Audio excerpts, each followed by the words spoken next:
Good afternoon students. ये मेरी third video है और कोलाइडल टॉपिक हमारा चल रहा है। कोलाइडल बच्चों, ये टॉपिक बिल्कुल कोई इसमें डेरिवेशन नहीं है, ना ही इसके अंदर कुछ बच्चों समझने की चीज़ें, बस रीडिंग वाला पोर्शन है ये चैप्टर का। एक बार आप इस चैप्टर की रीडिंग लगाएंगे एनसीईआरटी बुक से तो आपको ये बहुत जल्दी समझ में आ जाएगा। इसमें कुछ भी नहीं है, इस चैप्टर में कुछ भी नहीं है, ठीक है। तो आप थोड़ा थोड़ा देख लीजिए, 5 नंबर का चैप्टर है ये। तो अब हम पढ़ रहे हैं इसमें जो बच्चे कोलाइड्स होते हैं उनकी टाइप ऑफ पार्टिकल्स की base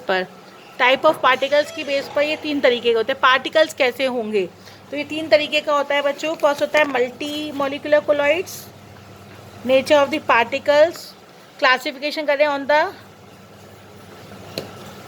the type of the particles.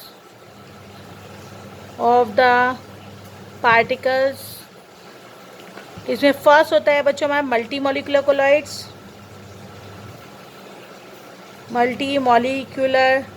Colloids. बच्चों सेकंड होता है हमारा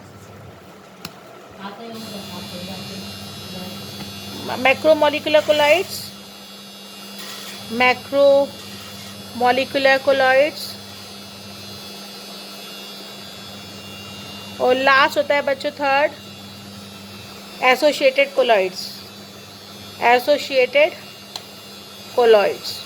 तो फर्स्ट हम बात कर रहे हैं मल्टी मॉलिक्यूलर कोलॉइड। मल्टी मतलब होता है बहुत सारे, मॉलिक्यूल्स का मतलब जब बहुत सारे मॉलिक्यूल्स पार्टिसिपेट करते हैं तब इसे बोलते हैं मल्टी मॉलिक्यूलर कोलॉइड्स।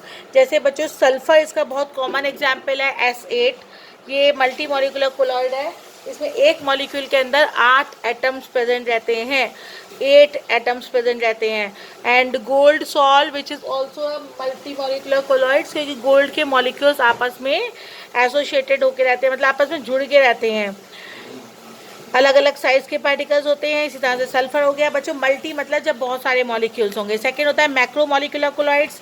मैक्रो मतलब बड़े बड़े मॉलिक्यूल्स। जब बहुत बड़े बड़े मॉलिक्यूल्स होते हैं बच्चों कोलाइडल में तो उसे बोलते हैं मैक्रो मॉलिक्यूलर कोलॉइड्स।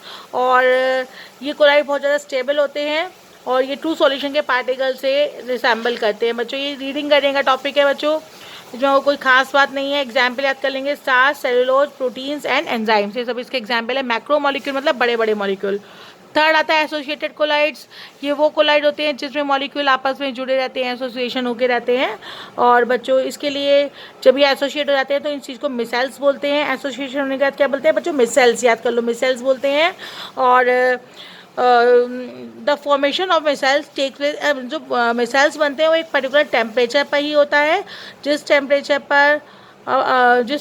पर या उससे एक अबव टेम्परेचर पर, मतलब जिस temperature the formation of micelles take place only above a particular temperature called Krafft temperature. और उस कॉन्सेंट्रेशन को, ये टेम्परेचर जिस पर मिसाइल्स बनते हैं उसे बोलते हैं craft temperature.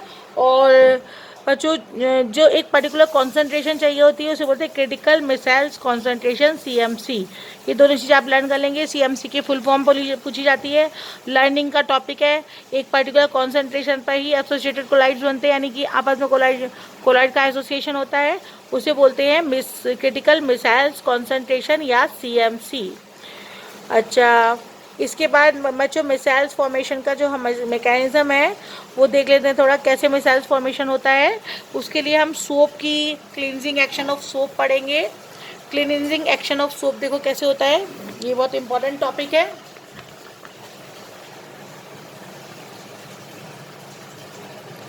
Cleansing action of soap एक मैक्रोमोलिक्यूल है। सोप एक मैक्रोमोलिक्यूल है। सोप में छोटे छोटे, मतलब एक बहुत बड़ा सोप का फॉर्मूला आता है C17H35 COONA।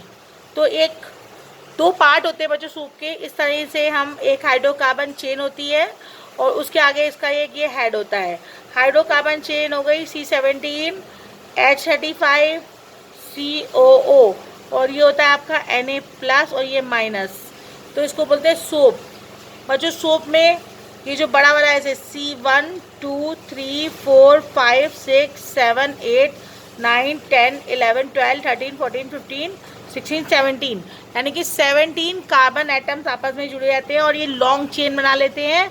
और इसके आगे COONA लगा रहता है जो कि इसका हेड होता है। ये हाइड्रोकार्बन टेल है, ये हाइड्रोकार्बन टेल होती है बच्चों, और ये इसका हेड होता है। और टेल हाइड्रोफोबिक इन नेचर होती है, हाइड्रोफोबिक यानी कि वाटर हाइड्रोफोबिक नेचर की होती है, यानी कि ये वाटर रिपेलिंग होती है। और ये हाइड्रोफिलिक होता है, इसका जो हेड होता है वो हाइड्रोफिलिक होता है जो वाटर लविंग होता है। अब बच्चों क्या होता है हाइड्रोफोबिक और हाइड्रोफिलिक। अब क्या होता है बच्चों, ये लविंग है, ये वाटर लविंग है। अब जैसे ही कपड़े पर सोप को रब किया जाता है, क्लोथ पर सोप को रब करते हैं, तो सोप के पार्टिकल उस स्पॉट को या उस ग्रीस को, ऑयल या grease, most dirt are oily in nature, तो ये जो ऑयली नेचर का होता है ग्रीस या ऑयल, इस पर हम बच्चों सोप को जब रब करते हैं तो उसका जो हाइड्रोफोबिक पार्ट होता है वो चारों तरफ से सोप उस ऑयल को चारों तरफ से घेर लेता है इस तरीके से। ठीक है स्टूडेंट्स, इस तरीके से ये चारों तरफ से घेर लेता है। और ये जो चीज़ बन के आती है ये एक मैक्रो मॉलिक्यूल होता है। देखो इस तरह का स्ट्रक्चर जो बन के आया है वो एक मैक्रो मॉलिक्यूल होता है, और इस मैक्रो मॉलिक्यूल को मिसेल बोलते हैं बच्चों। इसको क्या बोलते हैं बच्चों, मिसेल। और इस तरह से एक कपड़े पर बहुत सारे so many micelles are formed on the cloth, इस पर बहुत सारे मिसाइल्स बन जाते हैं। डायग्राम आप यहाँ पर भी देख सकते हैं, इस तरीके का होता है बच्चों। ये आयनिक मिसाइल है, इसके अंदर ये जो हाइड्रोफोबिक चेन है और चारों तरफ ही CONA लगा रखा है, इसके आगे हम Na भी लगा सकते हैं साथ में, तो यहाँ पर Na ही लग जाएगा, Na का प्लस चार्ज, और इस तरह से न्यूट्रल सोप मॉलिक्यूल बन जाएगा। और इस तरह का जो एक मैक्रो मॉलिक्यूल, जैसे स्टेरेट आयन है ये, और इस तरह का जो मैक्रो मॉलिक्यूल बन जाता है जो बुक में बना हुआ है बच्चों, इस मैक्रो मॉलिक्यूल को हम मिसाइल बोलते हैं। तो इस तरीके से हम मिसाइल को फॉर्म कर सकते हैं। इसका जो हाइड्रोकार्बन पार्ट होता है वो सोप को चारों तरफ से घेर लेता है, और जो बचा हुआ पार्ट होता है वो साइड में चला जाता है। इस तरह का एक मैक्रो मॉलिक्यूल बन जाता है। और डर्ट सोप के साथ चली जाती है, और कपड़ा, जब हम उस कपड़े को पानी में रिंस करते हैं तो कपड़ा साफ़ हो जाता है। इसी को बोलते हैं क्लींजिंग एक्शन ऑफ सोप। ये सोप का एक और फॉर्मूला है सोडियम लॉरियल सल्फेट, ये भी आपको लर्न करना है। और सोडियम स्टेरेट का फॉर्मूला मैंने आपको बता दिया, C17H35COONA। ठीक है बच्चों, थैंक यू।